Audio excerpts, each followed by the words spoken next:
Despite a wide variety of COVID-19 vaccinations in the U.S., the virus remains deadly. The number of deaths are nearing 1 million.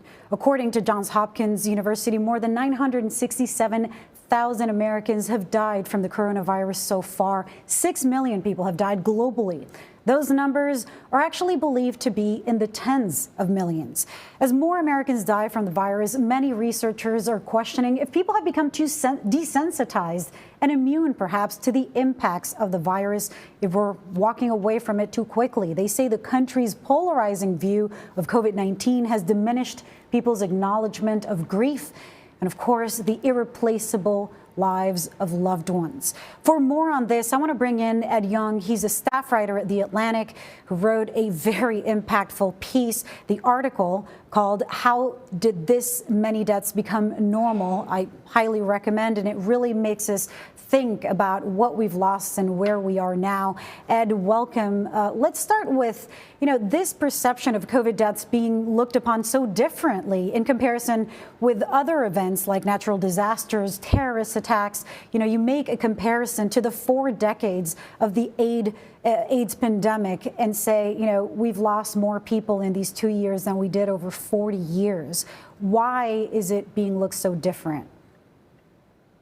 I think there are some properties of the of COVID that work against a social reckoning. The virus is invisible. The ruin it leaves amongst people's lives is hidden from public view.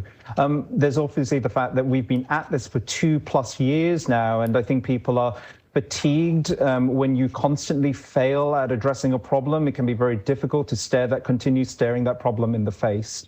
But I think there are 2 really big reasons why this normalization is happening. One is that the deaths are disproportionately affecting people who are already being marginalized by society, the elderly, the immunocompromised, Black and brown people, poorer, low-income people, essential workers. The fact that these groups of people who've disproportionately borne the brunt of COVID death are also underrepresented among politicians and the media means that a lot of their grief, their trauma, their ongoing loss doesn't make it to public airing, doesn't factor into the kinds of policy decisions that are being made. I think a lot of the most privileged Americans became safe once they got vaccinated and overlooked the large residual risks and the huge residual traumas that so many other people with fewer resources still suffer from. That's right. You wrote something in this piece about how when it was 100,000 deaths, the New York Times had it on the cover and said the number of 100,000 people is incalculable. You're saying what's 10 times incalculable? That's where we are now.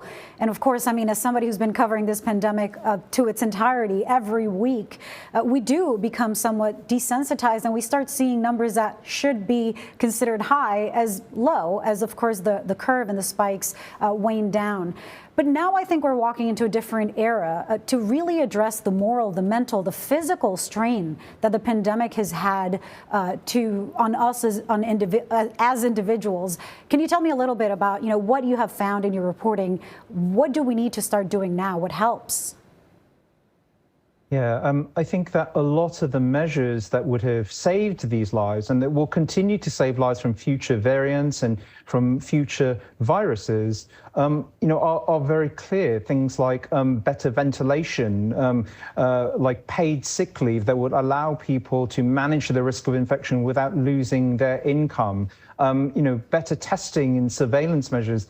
Universal healthcare, having just better access to antivirals, to treatments, to just the foundations of good health. This country has sorely lacked in that for a long time. And, the pandemic has highlighted these problems, but it doesn't seem to have provided that societal push towards actually addressing them. And that is a problem. People have longed to go back to normal. But normal led to this. Normal created the conditions in which 1 million people in supposedly the most prepared and certainly the best resourced country in the world could be dead from a new virus within just 2 years. If we go back to normal, as so many people long to do, we will have to reckon with this again. And, it's obviously not just the people who've died, it's the holes they've left in the world. Every death leaves behind at least 9 bereaved people who are mourning the loss of a parent, grandparent, child, sibling, or spouse. That's some 3% of the entire population who don't get to go back to normal, who have this permanent hole in what normal used to be. And I think if we don't honor their grief and if we don't honor our dead by creating a world that actually is better prepared, then I wonder what we've actually learned from these 2 years, what meaning we derive from all of this suffering. I do think we still have the chance to do better. Part of what you're saying, you listed such crucial things that need to happen to have a different outcome in the future, to honor the dead. And one of those ways that we deal with grief as a collective in this nation and in the world is having an official day of mourning. Where do we stand on that? And, is everybody agreeing to have that? I think that has been proposed through legislation that has unfortunately stalled in both the House and the Senate. A lot of COVID advocacy groups, people who are still grieving their loved ones, have pushed hard for national days of mourning. And I think that we need that. I think rituals and collective rituals are really important, especially for COVID. I think that you can argue that COVID grief is different to grief from a lot of other things because so many people lost loved ones at a time they couldn't hold them, couldn't be with them, couldn't gather together to commemorate their lives. And those traumas haven't gone away. Those people then have had to see the thing that's killed their closest loved ones be in the news daily for 2 years, while other people tell them that it's not a big deal, that it's about to be over, that we have to move past it. How is that going to land for people who can't move past it?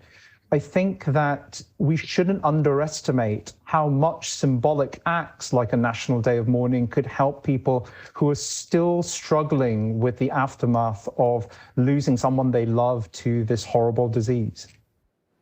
Ed Yong, thank you so much for joining us, and thank you for this just powerful piece you wrote. It really made us all think. Triggers coming from every direction and closure hard to come by. Thank you. Thank you.